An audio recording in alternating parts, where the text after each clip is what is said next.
하나님의 말씀 시편 1편입니다. 시편 1편 1절에서 2절 우리 한 절씩 읽겠습니다. 제가 먼저 앞에 읽겠습니다. 복 있는 사람은 악인들의 꾀를 따르지 아니하며 죄인들의 길에 서지 아니하며 오만한 자들의 자리에 앉지 아니하고 오직 여호와의 율법을 즐거워하여 그의 율법을 주야로 묵상하는 자. 아멘. 올해 표어는 항상 기뻐하라 라는 표어를 주셨습니다. 중요한 것은 내 방식대로의 기쁨을 유지시켜라. 내가 좋아하는 분야에서 아주 기뻐해라.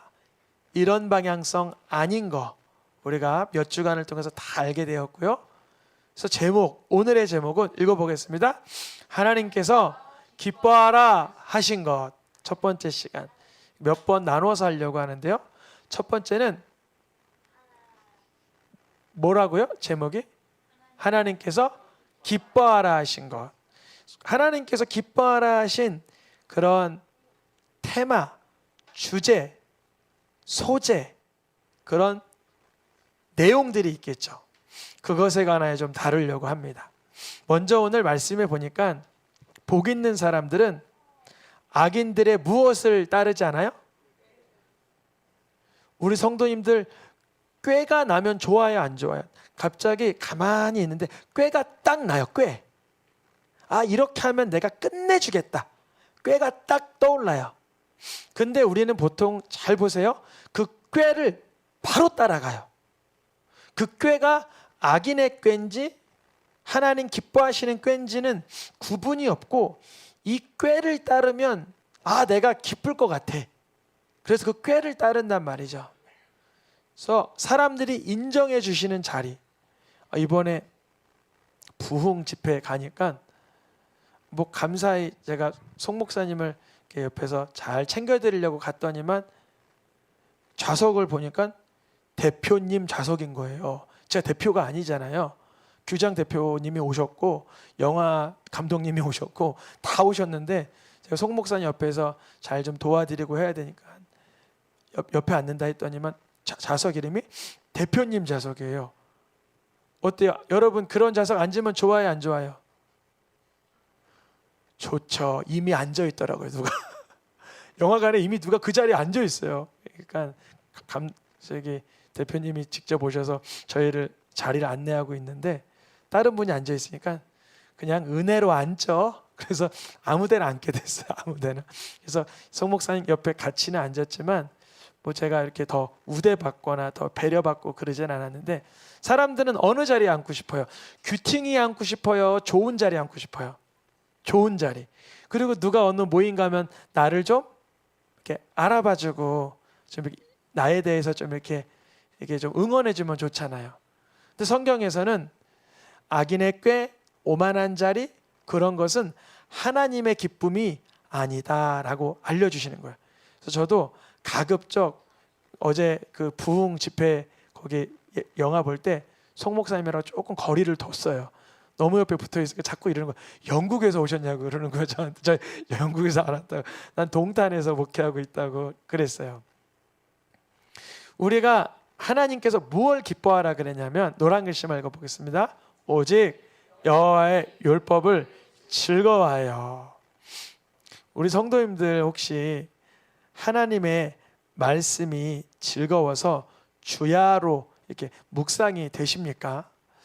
만약에 그렇게 안 되면 우선 올해 첫 번째 기도 제목으로 이 부분을 놓고 사모하시면 좋겠어요. 주님, 내가 아침 저녁으로 말씀이 기뻐질 수 있도록 즐거워질 수 있도록 도와주세요. 왜냐하면 하나님께서 기뻐하라 하신 것, 오늘 첫 시간에 하나님이 기뻐하라 하신 거는 뭐 우대받는 자리, 꾀가 나는 자리가 아니라 말씀을 즐거워하는 그 자리를 주님께서 기뻐하길 원하셨어요. 우리 성도님들 나는 말씀을 주야로 묵상하는 자리가 덜 기쁘고 아니면 재미가 없고 식상하고 지루하면 주님께 이렇게 기도하세요. 주님, 말씀을 즐겁게 묵상할 수 있는 게 하나님이 기뻐하라 하신 거라는데 나는 왜 이리 말씀보다 뭐 간식이, 말씀보다 뭐 세상 문화가 하나님의 말씀보다 나의 어떠한 즐거움이 더 선행됩니까? 이게 자기 자신을 애통해 할 수 있으면 좋겠어요. 우리가 알아야 될 것은 하나님의 기뻐하시는 그 기쁨의 영역에 우리가 아직 익숙하지 않다는 거예요. 우리가 기뻐하는 영역은 아주 좀 빠르게 세속적이고 빠르게 육체적이고 빠르게 자극적입니다. 그래서 자극적이든지 육체적이든지 세속적이든지 해야 우리가 거기에 즐겁다라고 여겨요.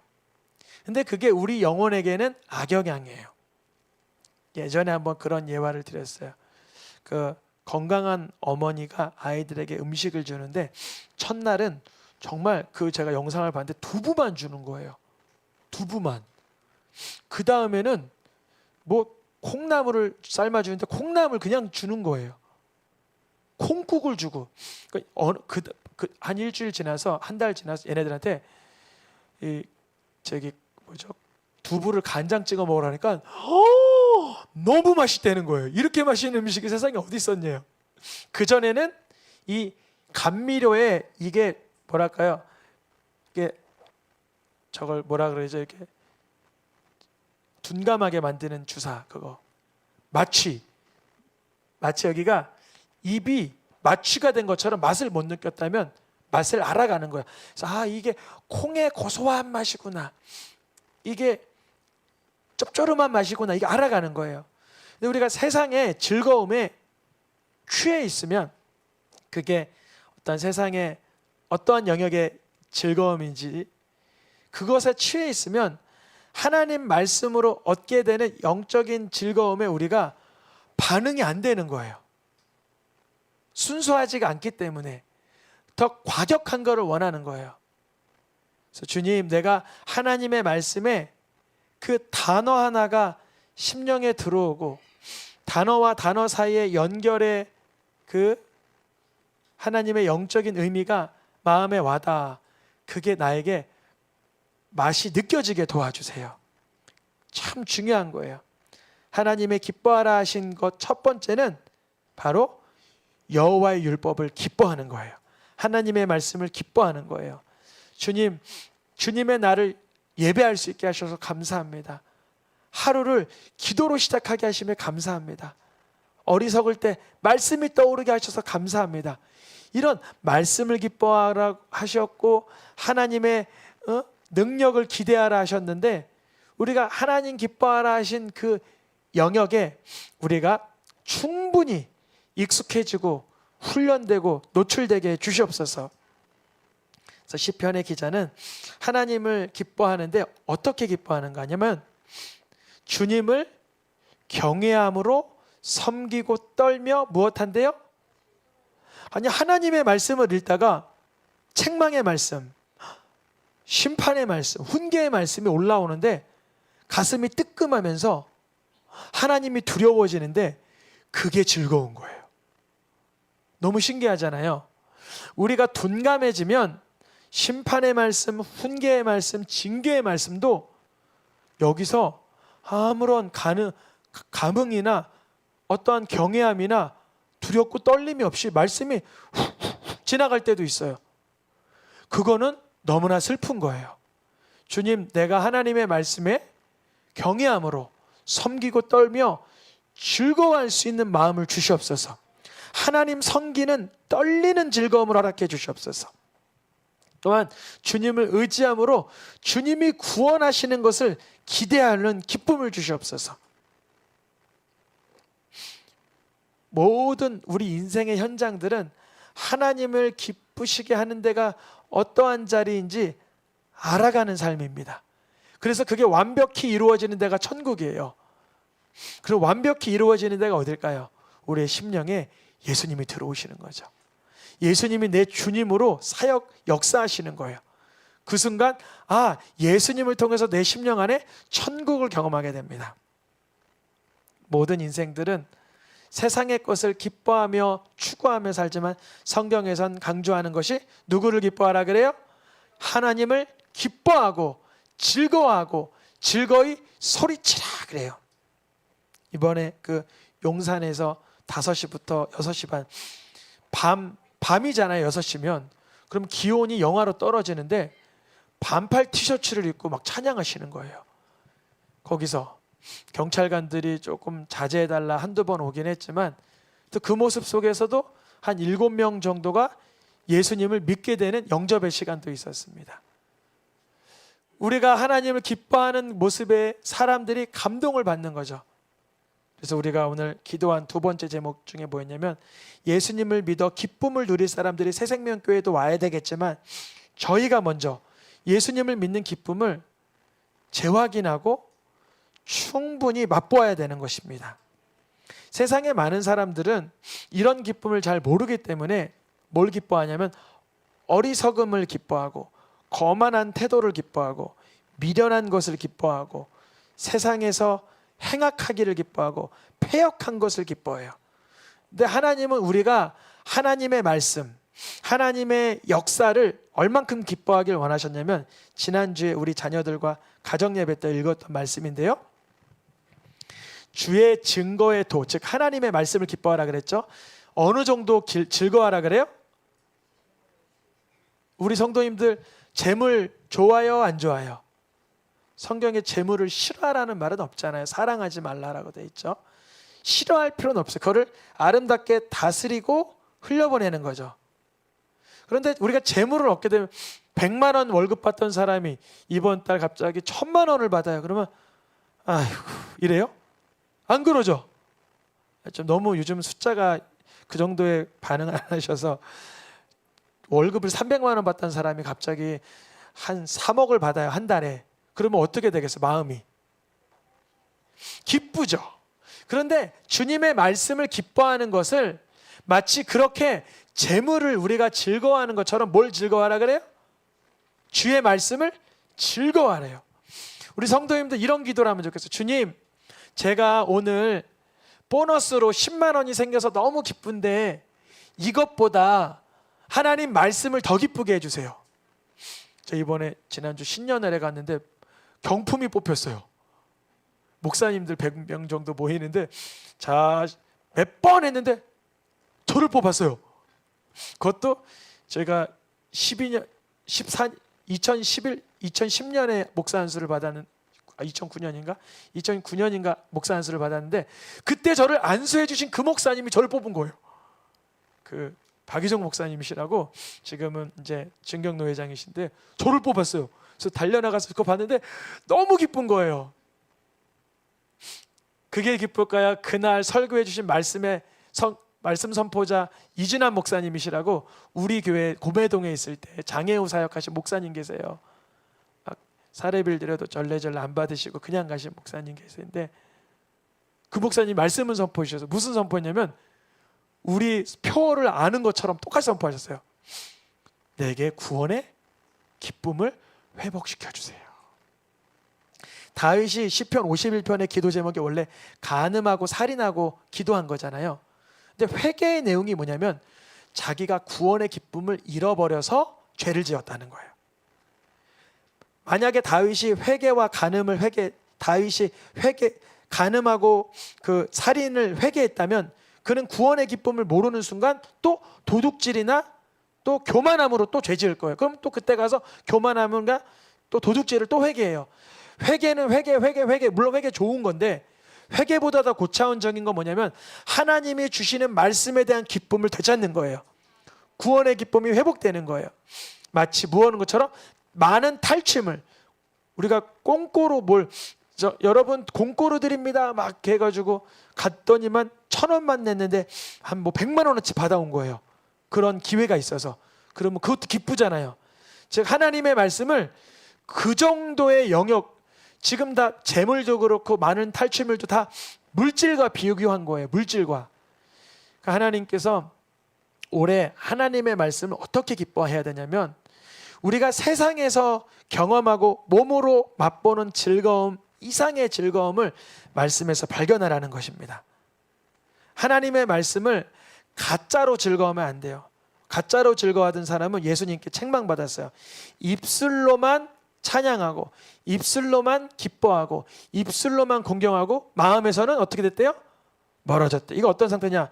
예배 시간에는 아 맞아 하나님 말씀 기뻐하라 그랬지. 근데 삶으로 돌아가선 여전히 말씀보다 만화책이 더 기쁘고 인터넷이 더 기쁘고 뭐 세상살이가 더 기쁘고 뭐 내가 즐기는 게 더 기쁘고 말씀은 기쁨이 내게서 없는 거예요. 마음이 멀어버리는 거예요. 하나님을 예배해도 그것은 어떤 예배라 그래요? 헛되이 경배하는 거라 그래요. 주님 우리 마음에 말씀의 기쁨이 회복되게 도와주시옵소서. 하나님의 말씀이 우리에게 꿀송이처럼 우리에게 달콤한 꿀처럼 그리고 우리에게 양약처럼 체험되게 도와주시옵소서. 우리 새생명 성도님들 올해 말씀 받은 거 보니까 다 희한하더라고요. 놀라워요. 주님이 딱 맞는 말씀들을 다 주셨어요. 심지어 말씀 카드가 올해는 동났어요. 보통은 지금 10년 동안 말씀 카드 해봤는데 항상 10장, 12장, 5장 남았거든요. 올해는 말씀 카드가 동났어요. 없어요. 다 떨어졌어요. 얼마나 사모했는지. 근데 가져가시는 분마다 저에게 어떤 말씀 받았다라고 알려주시는 분들마다 다 그분에게 걸맞는 말씀을 주셨더라고요. 우리 말씀을 통해서 하나님이 주시는 기쁨을 경험적으로 체험하시길 축복합니다. 예수님께서 하나님의 강력한 그런 모든 공생의 사역 동안에 메시아 사명을 감당할 수 있었던 이유는 예수님 마음에는 항상 하나님의 말씀이 있었습니다. 뭐가 있었다고요? 하나님의 말씀. 예수님께서 하나님이 나와 항상 함께 한다고 고백하세요. 성자 예수님이 누가 자기와 함께 하신다고요? 항상 성부 하나님이 예수님과 함께 하세요. 그럼 왜 그런가? 물론 성삼위 하나님이니까 그러시겠지. 그런데 이걸 좀 분석을 해봐야 돼요. 예수님이 하나님께서 왜 예수님과 함께 하신다고 말하셨어요? 예수님은 항상 뭘 하셨다고요? 하나님이 기뻐하시는 일을 했어요. 오늘 말씀의 제목이 하나님이 기뻐하시는 것이 무엇인가를 우리가 찾아가는데 우리가 하나님의 말씀을 세상의 탈취물을 얻고 세상의 재물을 얻는 것 그 이상으로 기뻐할 수 있는 상태가 되는 걸 하나님이 기뻐하시는 거예요. 그래서 예수님이 하나님의 말씀을 얼마나 기뻐하냐면 이렇게 기록돼요. 이거 시편에 예수님 말씀을 예언한 건데 예수님은 하나님의 뜻을 행하기를 뭐 하셨다 그래요? 자세히 한번 읽어보세요. 즐겼다고 되죠. 즐겼다고. 여러분 아내를 내 몸처럼 사랑하는 거를 즐기세요. 남편에게 순종하는 것을 즐기세요. 부모에게 공경하는 것을 즐기시고 자녀를 말씀으로 양육하는 것을 주님 즐기게 도와주시옵소서. 예수님의 심중에는 늘 하나님 아버지의 법이 있어서 예수님이 가난한 자에게 복음을 전하든 병자를 낫게 하든 심지어 악인들에게 뺨을 맞고 거짓으로 구타당하시고 십자가에 못 박히시기까지 예수님은 하나님의 말씀을 이루시기 위한 그 마음에 기쁨이 있었던 거예요. 십자가에서도 물론 십자가는 고통이지만 십자가 너머에 기쁨을 보셨다라고 기록되어 있어요. 그래서 우리 성도님들에게 올해 항상 기뻐하라. 어떤 기쁨으로 기뻐하라는 것이지? 하나님이 기뻐하라는 게 무엇이었지? 오늘의 주제는 하나님의 말씀을 기뻐하라는 것입니다. 그래서 예수님께서는 하나님의 말씀을 행하시러 그 뜻을 행하러 왔으니 자신의 무엇을 드리기까지? 몸을 드리기까지. 첫째 것은 뭐냐면 율법으로 인하여 드리는 제사와 율법으로 인하여 드리는 번제를 폐하심은 둘째 것을 세우는 건데 둘째 것은 뭐예요? 예수님의 몸으로 완성하시는 거예요. 예수님의 몸으로 하나님의 나라의 복음을 완성하시는 거예요. 우리는 이제 하나님의 기뻐하시는 대로 기뻐하기 위해서 어떻게 하면 되냐면 하나님의 말씀을 기뻐하도록 사모함으로 간구하고 그 말씀이 내 몸으로 성취되도록 구하시는 거예요. 이루어져 갈 수 있도록. 주님, 이제 내 살과 피와 근육과 뼈마디와 신경계통이 예수님이 십자가에서 자기 몸을 내어주신 것처럼 나도 의의 병기로 쓰임받게 하여 주시옵소서. 남은 여생은 주의 말씀을 기뻐하고 그 말씀을 이루어드리는데 나를 사용하여 주시옵소서. 그러면 우리 성도님들의 남은 삶의 그 호흡이 아깝지 않고 후회스럽지 않고 아쉽지 않고 주님이 넉넉히 사용하여 주실 줄 믿습니다.